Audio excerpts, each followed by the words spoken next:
All right, so we're going to get started with our Google Docs class.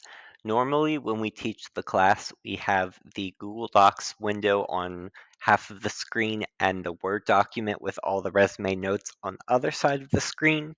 For whatever reason, Canva doesn't like recording two windows at once, so I'm just going to keep my Google Docs window up here full screen.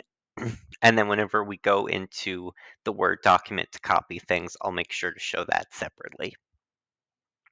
So we're going to start by adjusting the page setup of our Google Doc just a little bit. I'm going to go into the File menu, Page Setup, and then down at the bottom we have our margins. We want to change each one of them from 1 to 0.9. Can just type right over the number 1 and type 0.9. You don't need to put the 0 in front of the 0.9, but you can either way. Then I want to press OK.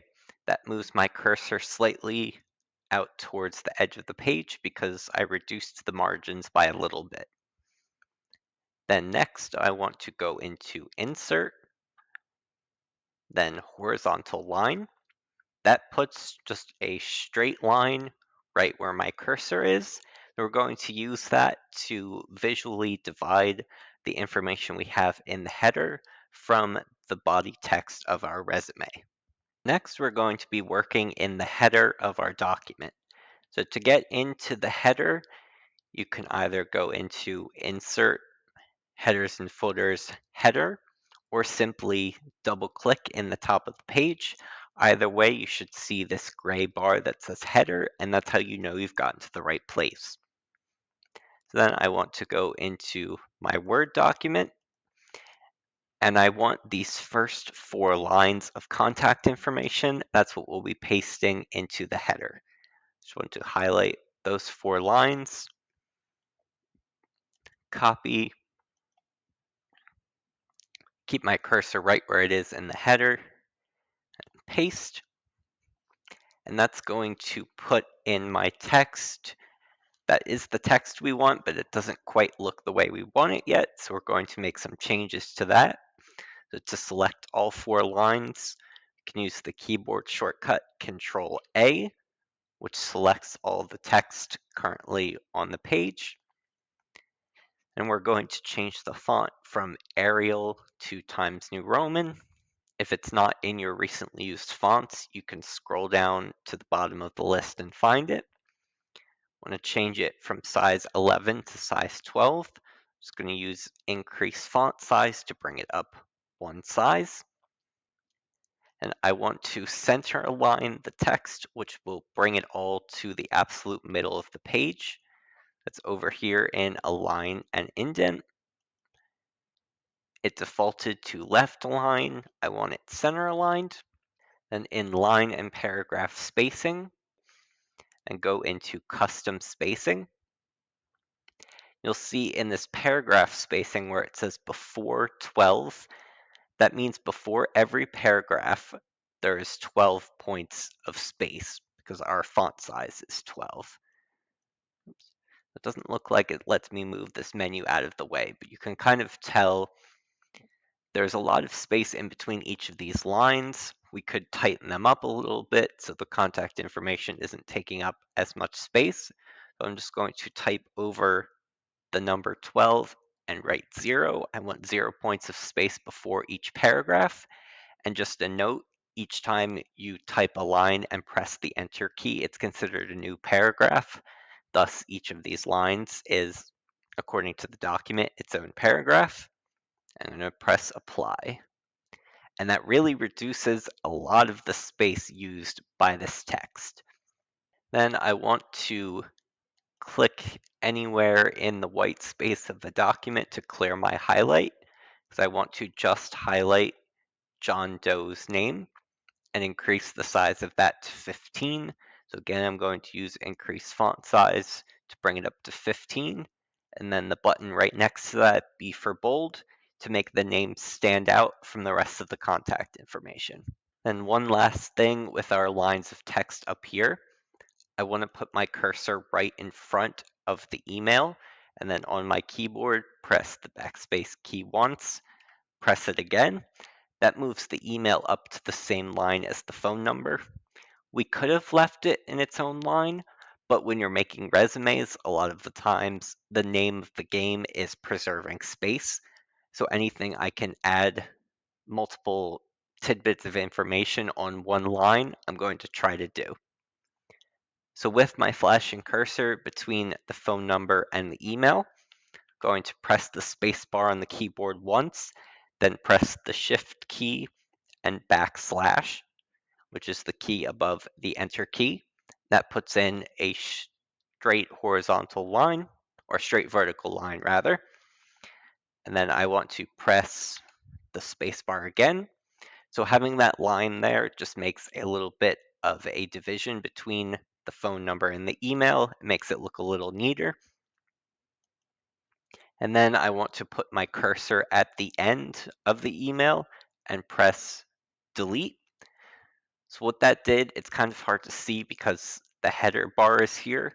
There was an extra line of space below this where the email was before. So by pressing delete, I eliminated that extra line of space. Then to exit the header, I just click once underneath the header bar. That gets me back into my document. If I put my cursor above the horizontal line, I can see there's a space between the horizontal line and then where the header starts. So I also want to take out that empty line of space.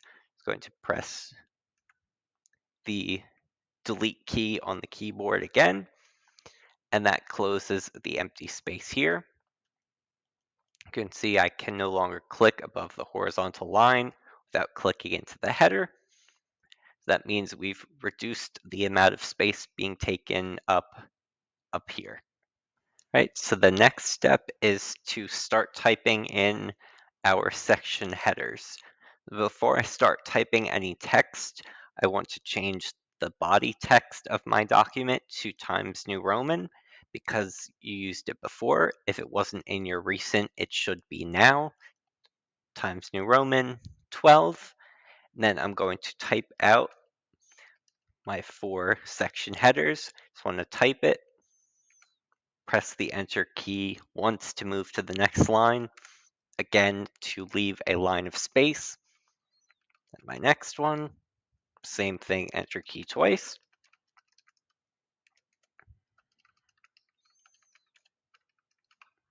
Okay, and then when I have my section headers written out, I'm going to use the keyboard shortcut Control A to select them all at once.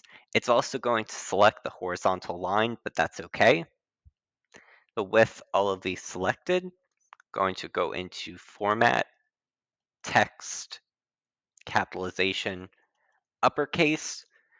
So what that does, it automatically makes all of our highlighted text capital letters. While we could have written these all out with just holding down the caps lock key, it's also a useful tool to know about if you realize later that you want to capitalize all your text but don't want to have to rewrite it. Just going to click to clear my highlight. And then in our first section, the summary, going to go to my Word document. I want to copy this paragraph. I don't need the header here because I have it in the resume already. So to copy a whole paragraph, you can put your cursor anywhere in the paragraph and triple click, click, click, click. So see, it highlights this whole paragraph. Going to copy, and then in the extra space I left in here, paste. So since we already set the text Times New Roman 12, that carried over with what I copied, but there's still a little bit of space up here that we don't necessarily need to leave. Just going to put my cursor in front of that first line, press backspace once, it's going to move it next to summary, but then when I press the enter key, it will move it below summary but without that extra space. And I do want to leave an extra space here just to visually separate it a little bit from the education section. Okay, and then next in the education section, I want to open up my Word document. To start off, I only want to copy this first line, the Bachelor of Arts in Communication. I'm going to highlight that, copy,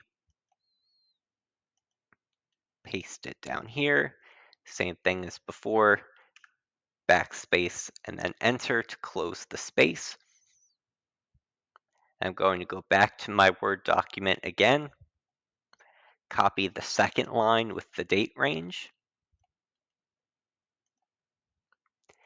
and then instead of copying it down here in the next line, I'm actually just going to insert it right in the same line as Bachelor of Arts. Because what I'm going to do next is put my cursor right in front of the word September and then keep pressing the space bar on my keyboard. Still pressing the space bar until the date runs down to the next line. Once that happens, I'm going to backspace. So what I just did was press the space bar as many times as I could for the date range to be as far right on the page as I can get it without it going over to the next line. Now, when I'm pressing the space bar, I pressed it individually each time. You can also hold down the space bar, and that will have the same effect as pressing it multiple times. And it's not an exact science of how many times you have to press it. You just press it until it goes as far as it can go. Now, if we had had this text in a separate line, we could have used the right align up here. But since it's on the same line as this text, applying alignment to it would also move this, and we want this lined up with the header.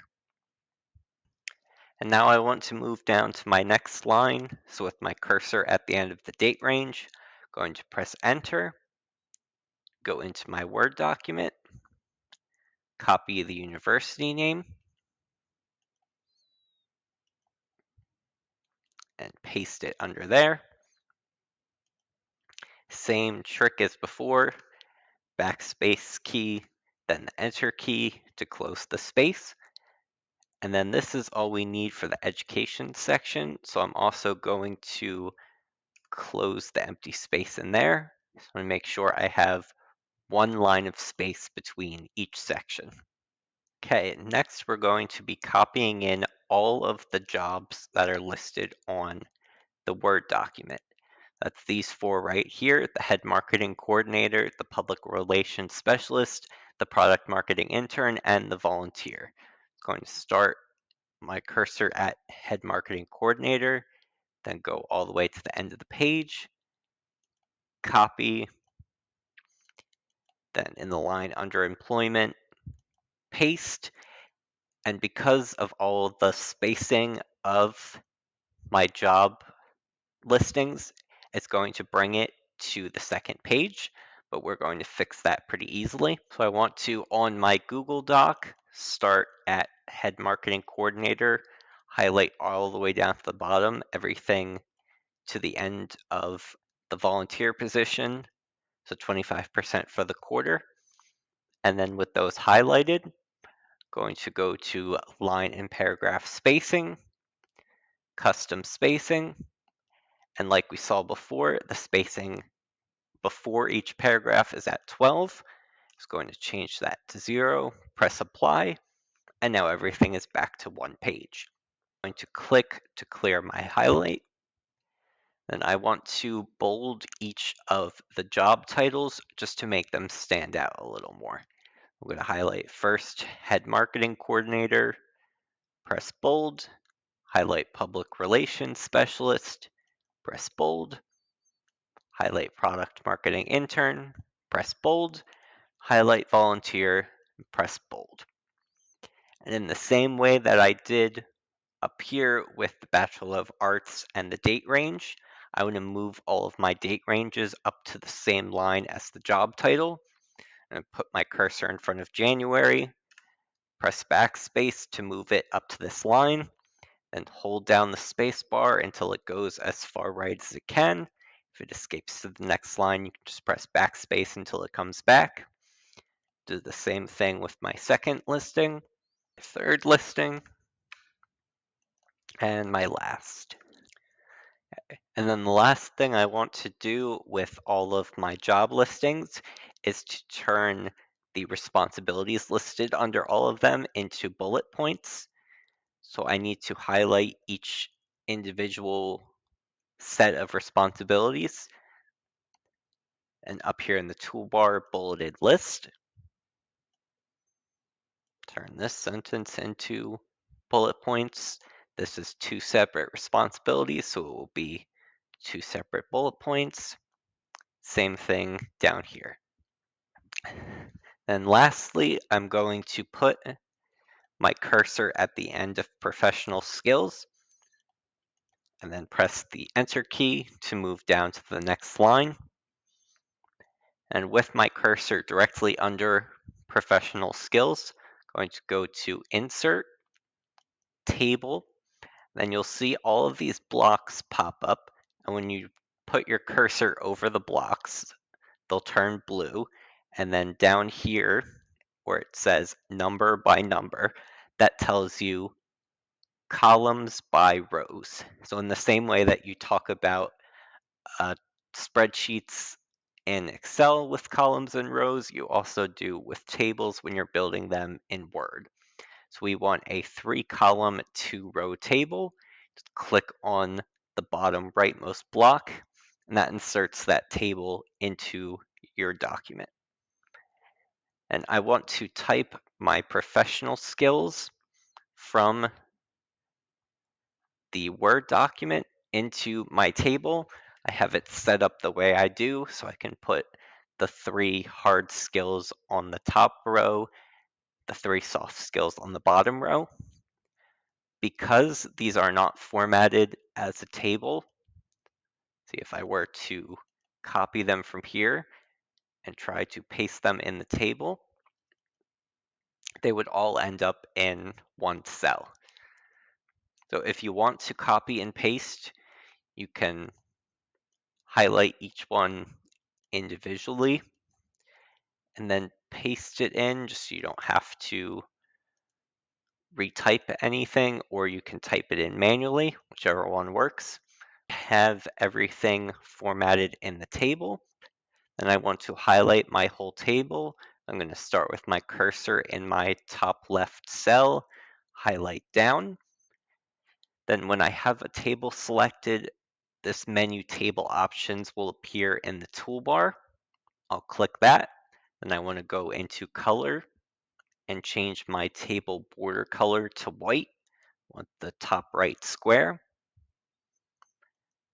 Then when I clear the highlight, I can see that's made all the lines between my text disappear. If I highlight everything, I can still see there's the lines between everything because I didn't erase my table at all. I just changed the border color so it blends in with the page color and it makes it look like there isn't a table there. So if you inserted your table previously and it's been pushed to a second page, you want to make sure you go back and check the spacing between all of your lines. If you copied everything and formatted it correctly, you should have everything on one page just like this. And if your John Doe resume looks like this, then you've successfully completed Google Docs resumes.